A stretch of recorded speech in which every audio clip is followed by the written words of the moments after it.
안녕하세요. 최항수의 팩트체크입니다. 오늘은 리모델링에 대해서 좀 알아볼까 하는데요. 일반적인 인테리어 리모델링이 아니라 아파트 공동주택 리모델링을 알아볼 텐데요.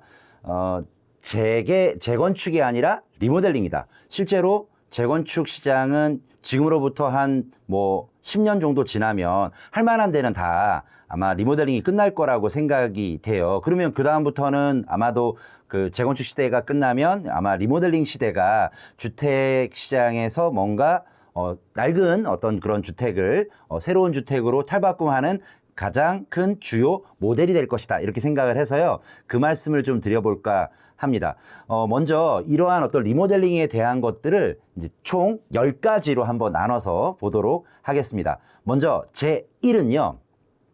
어떤 아파트가 리모델링이 될 것인가? 이렇게 한번 생각을 해보는데요. 먼저 아파트를 리모델링하면 이 부분은 계속 말씀드리지만 인테리어 수준이 아니다. 3천만 원 드린다, 5천만 원 드린다, 1억 정도 들여서 전면적인 어떤 그런 인테리어를 한다 이런 게 아니고요. 리모델링이라는 것은 아예 평면 구조도 바꾸고요. 그리고 심지어는 전반적인 어떤 단지 내의 어떤 모든 시설들도 같이 완전히 탈바꿈되는 어떤 그런 모델이다라고 보시면 될 것 같습니다. 그래서 이 리모델링은 먼저 조건 자체가 요건이 있어요. 그게 15년이 지나야만 리모델링을 할 수가 있습니다. 재건축 같은 경우에는 일반적으로는 30년이 이제 지나야 되는데 15년만 지나도 리모델링 대상 아파트가 된다라고 생각하시면 될 것 같아요. 그리고 부연해서 말씀드린다면 리모델링 같은 경우에는 15년이 지나야 되기도 하고요. 예를 들어서 집이 좀 낡았다. 15년이 아니라 30년 됐다, 40년 됐다 이렇게 하더라도 재건축을 무조건 낡았다고 할 수가 없는 경우가 그러니까 낡았다고 해서 재건축이 할 수 없는 경우가 많이 있는데 우리나라의 법률은 이렇습니다. 기본적으로 어떤 토지에 대해서 그러니까 아파트가 밟고 서 있는 그러한 토지도 땅이잖아요. 그래서 이런 토지에 대해서 각각의 그 토지마다 레떼루가 붙어 있습니다. 용적률이라는 게 정해져 있죠. 만약에 서울시 같으면은 1종 일반 주거지역이다 그러면은 150%, 그 다음에 2종 일반 주거지역이다 그러면 최대 200%, 3종 일반 주거지역이다 그러면 최대 250%. 물론 이 용적률을 다 못 찾아 먹을 수도 있습니다.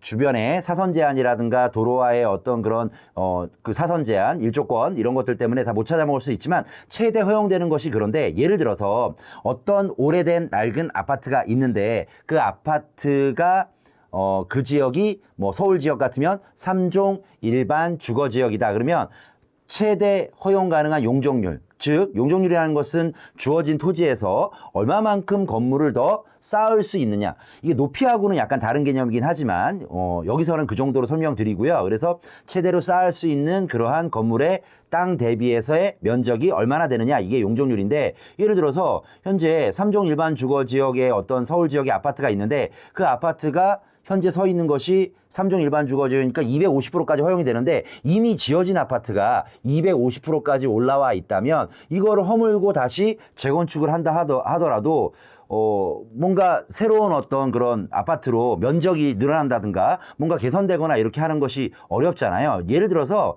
아파트가 30년 이상이 됐고 그리고 최대 허용이 가능한 것이 250%인데 예를 들어 현재 100%만 서 있다든가 아니면은 한 150% 정도까지만 서 있다든가 하면은 이것을 멸시를 시키고 최대 허용 가능한 그 용적률까지 더 지을 수 있으니까 재건축이라는 것들이 그러니까 성립이 할 텐데 리모델링은 이미 다 지어져 있는 것이 허용 가능한 용적률만큼 다 올라왔다면 이것은 재건축 대상을 할 수가 없거든요. 그래서 이런 아파트들이 리모델링을 시도할 것이다. 지금 보면 서울 시내에 있는 아파트뿐만 아니라 수도권 그다음에 비수도권 광역시 지역에 있는 예전에 지었던 일기 신도시 시절에 지었던 그런 아파트들도 이미 이제 15년이 지나기도 했고 또 재건축 연한이 되는 30년이 지났지만 허용된 어떤 그런 용적률 때문에 더 지을 수 있는 그런 한도가 안 나와서 도저히 재건축을 할 수 없다. 그러면 이 아파트들은 그냥 단순하게 내부적인 인테리어만 할 거냐? 이것은 또 아닐 수도 있잖아요. 뭔가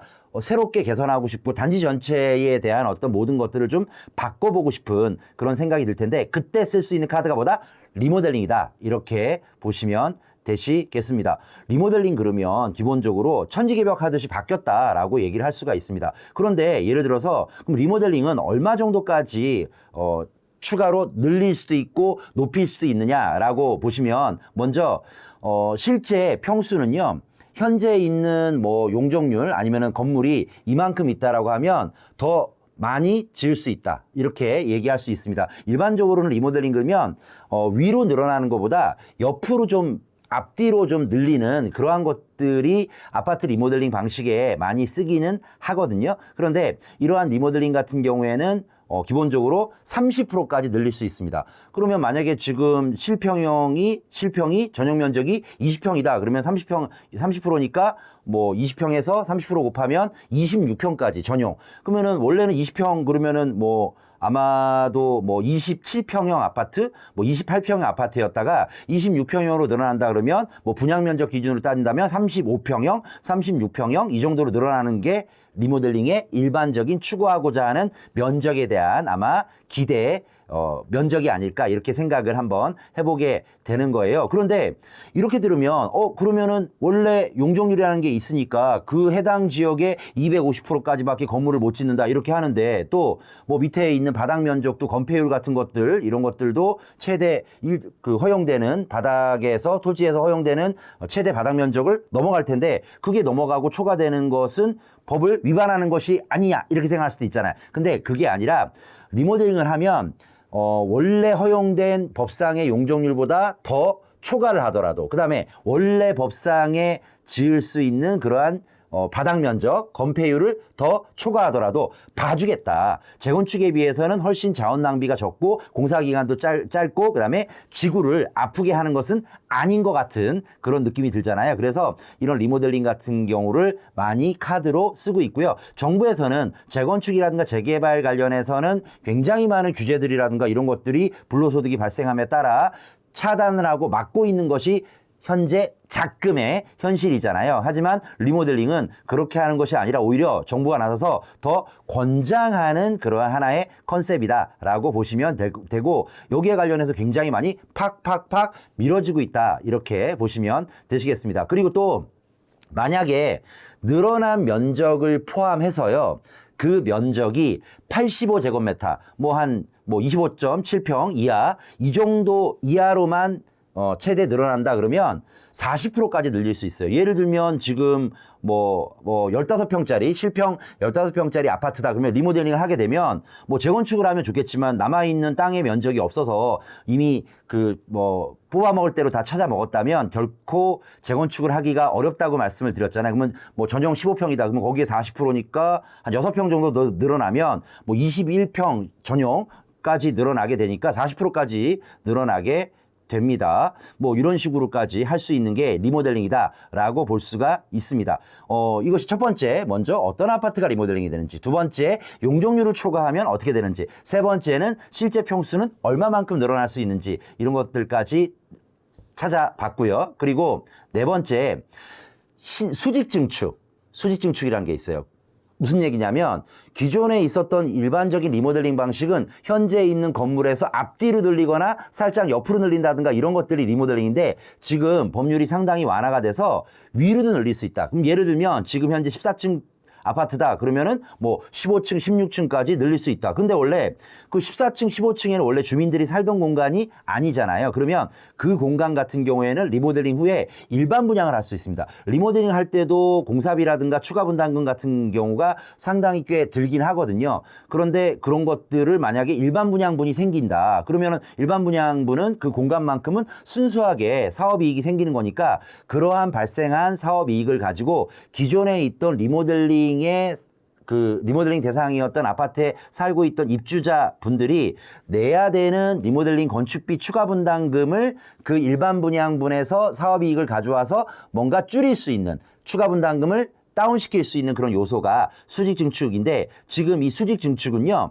기존 세대수 대비요 15%까지 늘릴 수가 있습니다. 그럼 15% 정도는 일반 분양도 가능하다. 그러면 일반 분양이 많아지면 많아질수록 당연히 리모델링에 대한 추가 분담금도 훨씬 줄어드는 거 아니야. 재건축하는 것보다 훨씬 낫지 않느냐. 그리고 기간도 리모델링 같은 경우에는 뭐 재건축이라든가 재개발 같은 경우에는 뭐 2년 반, 3년 정도 소요가 되잖아요. 근데 리모델링은 뭐 짧게는 1년, 길게 해봤자 뭐 1년 반 이 정도면 굉장히 빨리 신속하게 끝나는 것이 아파트 리모델링일 수가 있거든요. 그래서 네 번째가 수직 증축 기존 세대수는 15%까지 가능하다라는 거 말씀드렸고요. 다섯 번째로는 그 주차장 문제인데요. 리모델링 대상 아파트들을 가보면 동과 동 사이에 주차 면수들이 있어서 그 주차면에 주차를 하고 이렇게 하는데 예전에 지었던 아파트들 같은 경우에는 주차 대수에 대한 그러한 고민들이 많지 않아서 또 주차를 할 만한 자동차 수도 많지 않았던 시대에 지었던 아파트도 상당히 많을 거잖아요. 그러면 상당히 이제 모자라기 시작합니다. 그리고 그거에 따라서 주차 면수가 모자라니까 제대로 주차면에 되는 게 아니라 쭉쭉쭉 이렇게 길게 해서 뭐 2열 주차라고 하잖아요. 그래서 앞차 한 세대 밀고 뒤에 차 세대 밀고 해서 각도를 만들어서 쫙 돌아나가는 이런 방식인데 주차 대수가 상당히 모자라는데요. 리모델링 하게 되면 어차피 리모델링은 기존에 있던 내력 기둥이라든가 내력벽을 건드리는 건 아니고 기존에 있던 건물의 가장 앙상한 뼈다귀 정도는 남겨두게 되거든요. 그리고 앙상한 뼈다귀 제외하고 뭐 안방과 벽을 둘러쌌던 그런 뭐 조적벽이라고 해서 그냥 간단한 벽돌로 되어 있는 것들은 다 털어버리고 실제로 리모델링을 하면 기존에 있던 거실 위치라든가 화장실 안방 그다음에 부엌 위치가 상당히 많이 바뀌어 있습니다. 그래서 그렇게 하는 것이기 때문에 그 건축물은 그대로 그 뼈대 골조로 놔두니까 동과 동 사이에 있던 이 주차 공간이 있던 그런 공간을 확 다 걷어버리고요. 아예 지하 주차장을 만들어버려요. 모자란다면 지하 1층을 건설할 수도 있고 지하 2층까지 뭐 타서 거기다가는 전 모든 차가 다 지하로 내려가고요. 그러면 그 위에 원래 당시에 리모델링 하기 전에 있었던 그러한 차들은 어디로 내려가냐? 지하로 내려가고. 그럼 그 위에는 뭐가 생기겠죠? 네.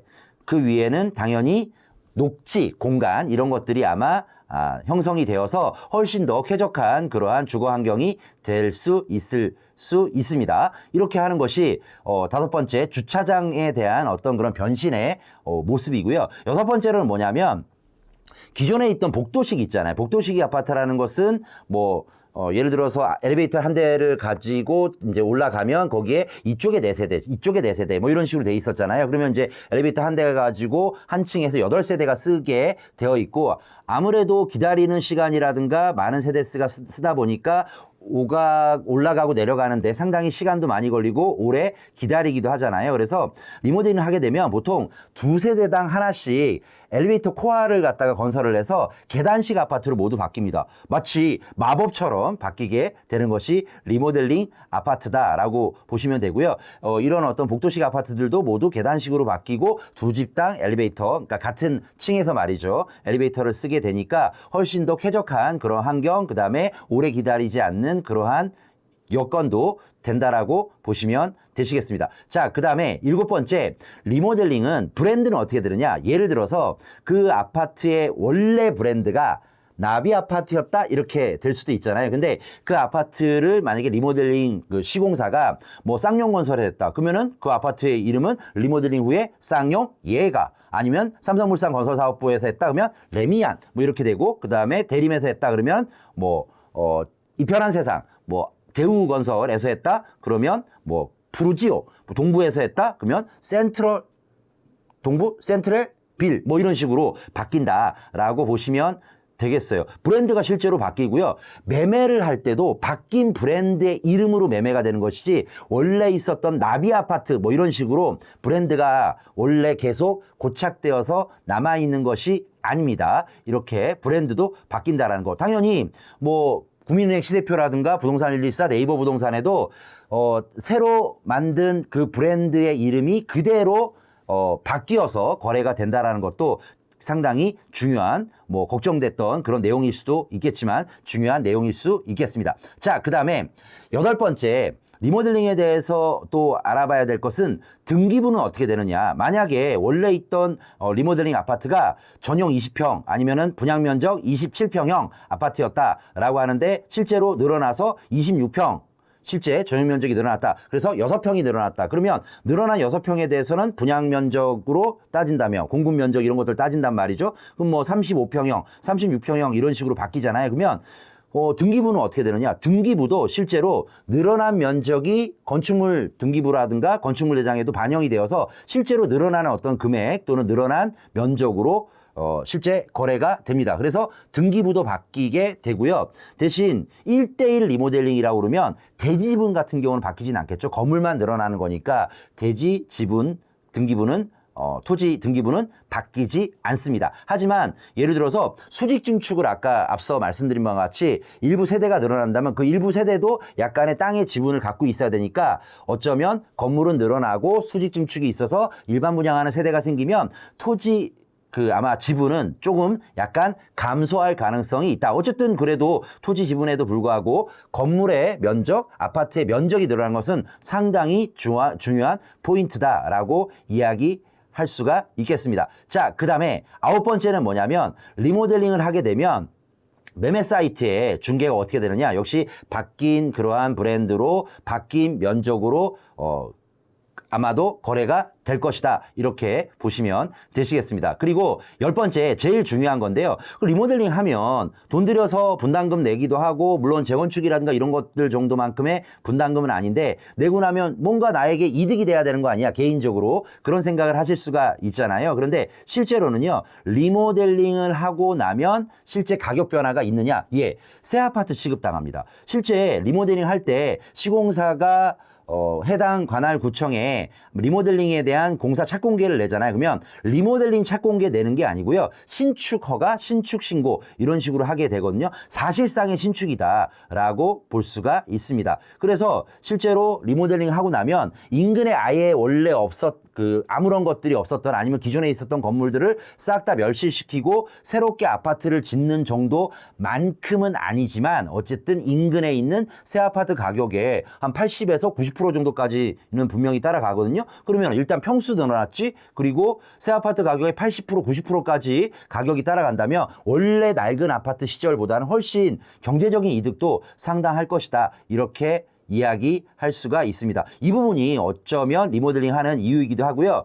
만약에 리모델링을 1에서 10번째까지 제가 쫙 설명을 드렸는데 이 리모델링을 정말 알아듣기 쉬운 단어로 만일에 정의를 한다면 리모델링이라는 그러한 사업은 결국엔 이겁니다. 리모델링이라는 외래어를 빙자한 사실상의 재건축이다. 실제 그렇습니다. 재건축 효과보다 훨씬 더 좋을 수도 있고요. 시공비도 좀 더 싸고요. 공사기간도 더 짧고 평수 늘어나는 것도 정말 좋고 다만 리모델링의 단점이라고 얘기한다면 아무래도 평면이 앞뒤로 늘어나거나 하다 보니까 약간 세대별 구조가 길쭉해지는 그러한 단점이 있는데 면적 늘어나고요. 주차장 개선되고요. 엘리베이터 개선되고 또 안에 있는 평면이라든가 그다음에 인테리어라든가 이런 것들이 완전히 새 아파트급으로 완전히 바뀌기 때문에 기본적인 인테리어라든가 이런 수준하고는 완전히 다른 그러한 좋은 컨셉의 또 다른 투자 상품일 수도 있겠다. 이렇게 보시면 되겠습니다.